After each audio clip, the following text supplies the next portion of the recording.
Lovely, jubbly, just tricked you there. God, look at 7.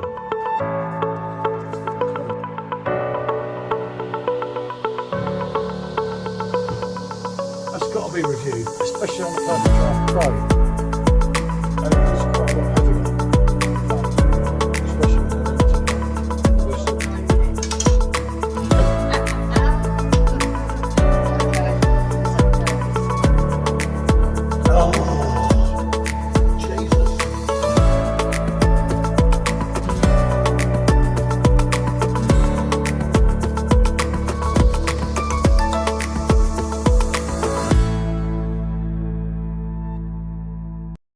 Good afternoon, people. Almost good evening as the sun is going down, you know. It is staying lighter later. Yeah, and it's still warm. I've only got a jumper on. The seasons are changing.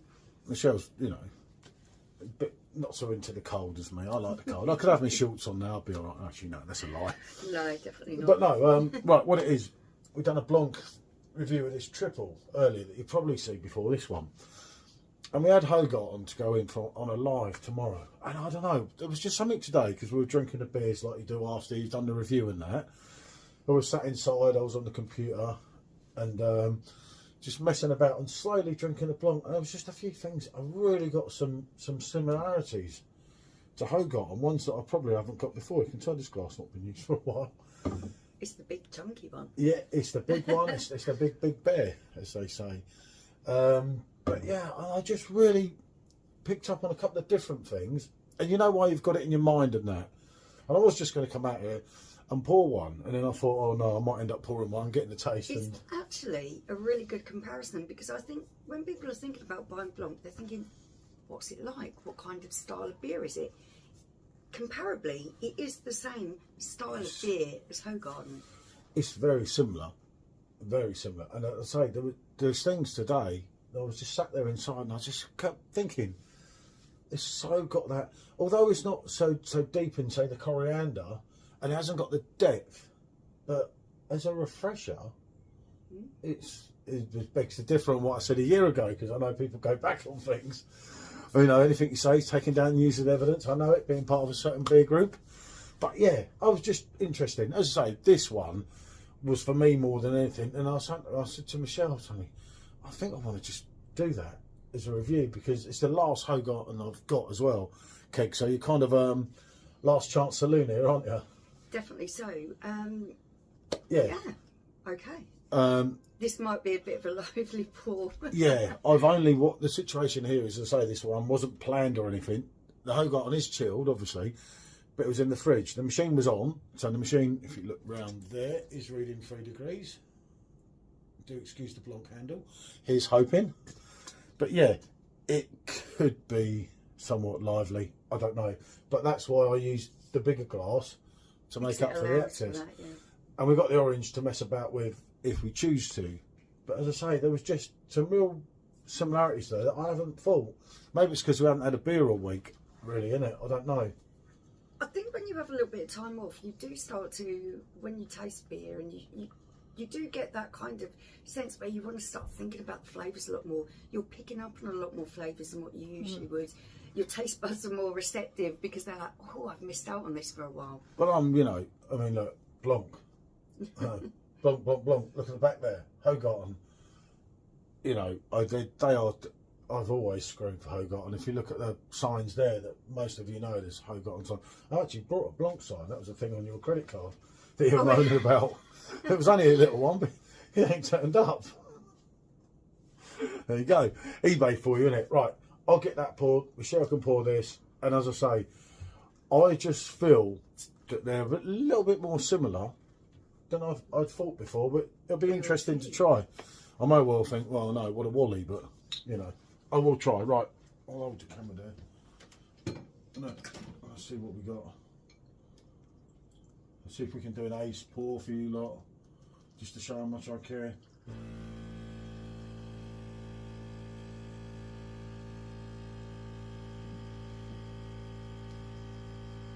I've actually got to get the head bigger. Now this is dated, by the way, anyone. This beauty is dated 05/24. This wasn't meant to be the next keg because it didn't come in our order. Oh, I've got to get a picture of that. Look, isn't that handsome? It does. What a good Oh no, call. I've got the phone.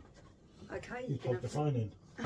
No, I don't look right like that. I need a proper picture. You just talk to the people. Turn around, lovely. Okay.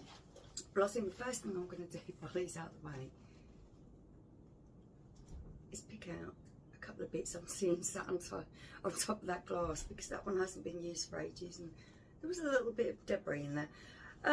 Yeah, looking at them, this is why I classify beers, because you're not going to always get the same flavours from every type of beer, but they do have their classifications.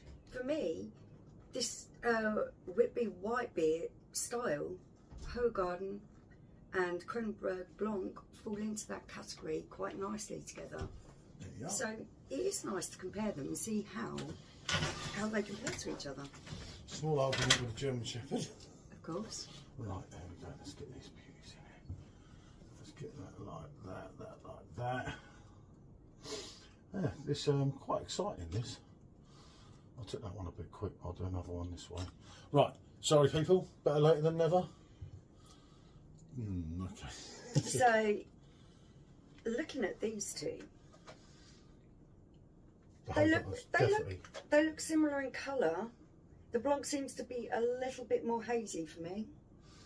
You see, I don't know what you're seeing on the camera. Actually, they're seeing what I'm seeing.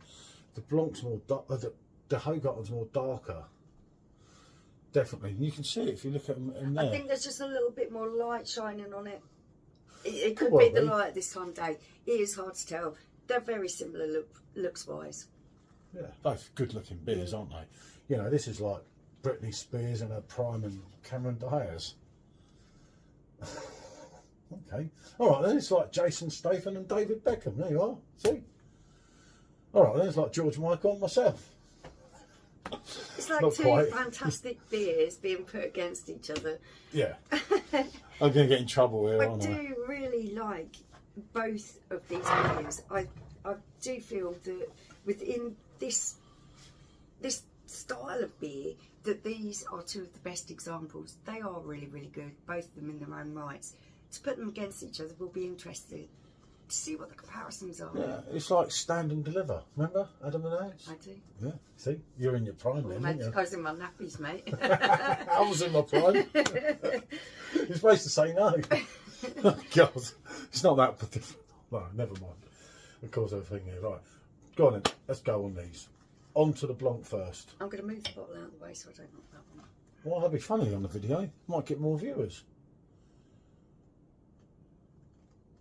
Yeah, slight breadiness and, of course, there's citrus tones. Oh. Soft fruit and coriander. It's the coriander's the main difference. That you're not getting that coriander. Yeah, it's different when you smell. Did you pick up on the soft fruit, on the aroma? It's way different. Way different.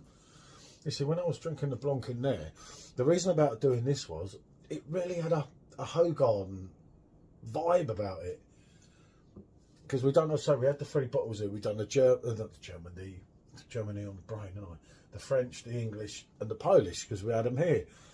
And then obviously that's heavy, that glass. We topped up what was left in the French in them two after the review. And it really had up. It was sort of like a Hoegaarden smoothness, you know, like creaminess. But when you put them together, they are again. This is more full on, more light-bodied, medium-bodied. Okay, I'm going to agree with Paul there. The Blanc is a lighter body. The Hoegaarden is slightly more medium body with a creamier, silkier feel to it.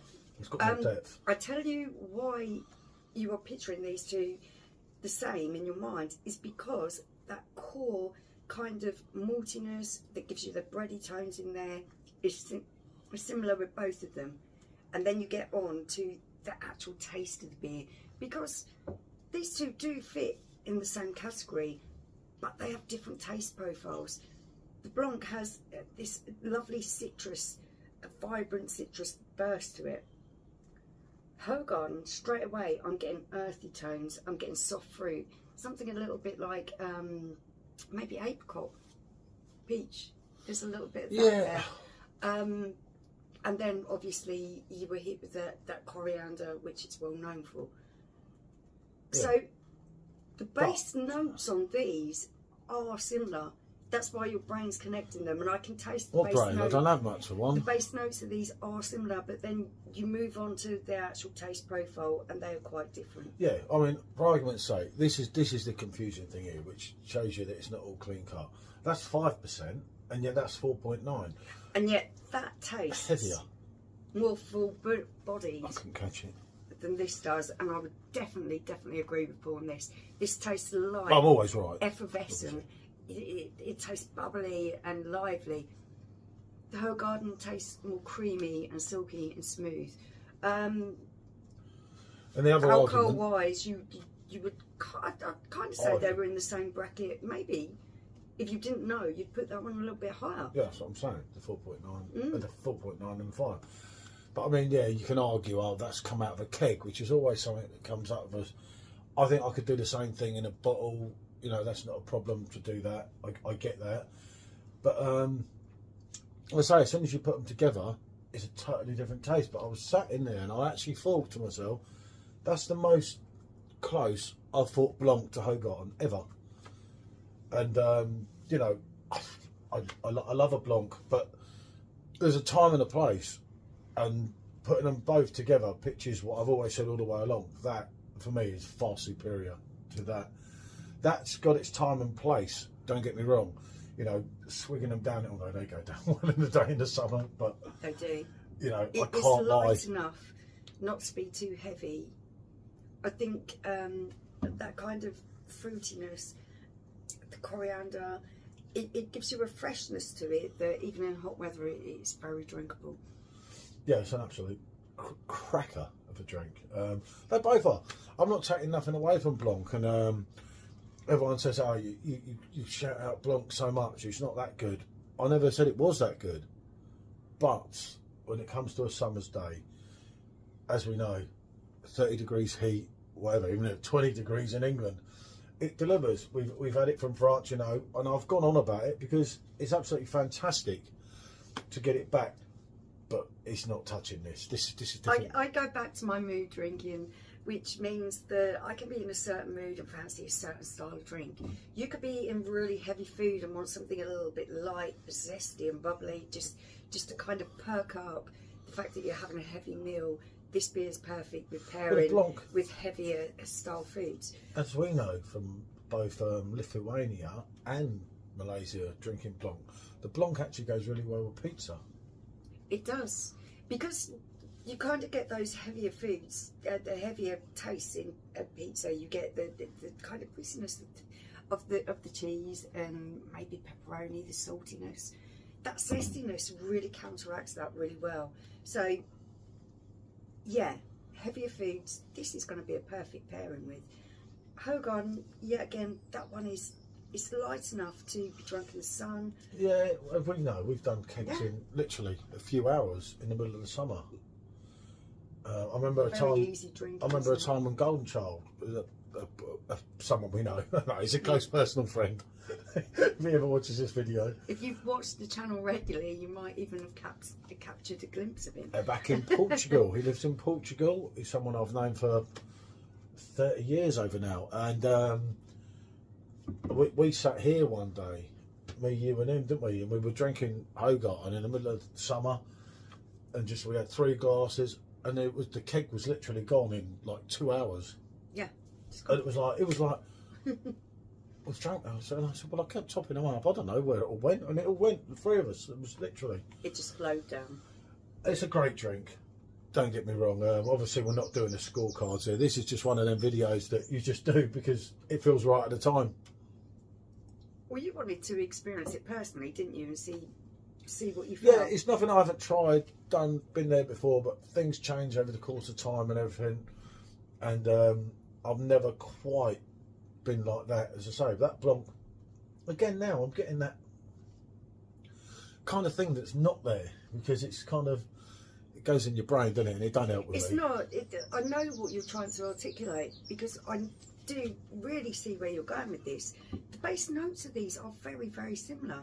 They are a similar style beer with different characteristics. So you start off with those base notes. It's like perfumes and aftershaves and things. They have the base notes and then they add other fragrances in to create the overall. Yeah, it can work. And beer kind of works the same way. So I'm feeling that the base kind of taste on this is very similar, and then they have their own characteristics that make them individual. And they can be egotistic and so effing gifted. You see? Okay. That would make sense to a lot of people. You know what I mean? Did you want to try them? No, I don't think the You orange don't is going think to... it's going to be worthwhile? Okay, Nah, we can nah, leave we that. can mess around with that We could do afterwards. that. It's irrelevant. Look, Another 15 time. minutes. Oh wow. Yeah. Look what you've done. It seemed like 5 minutes You've when you're gone on. interested about what you're talking You've gone about. on, you've gassed away for 15 minutes. I didn't get a word in edgeways. I give up, I tell you.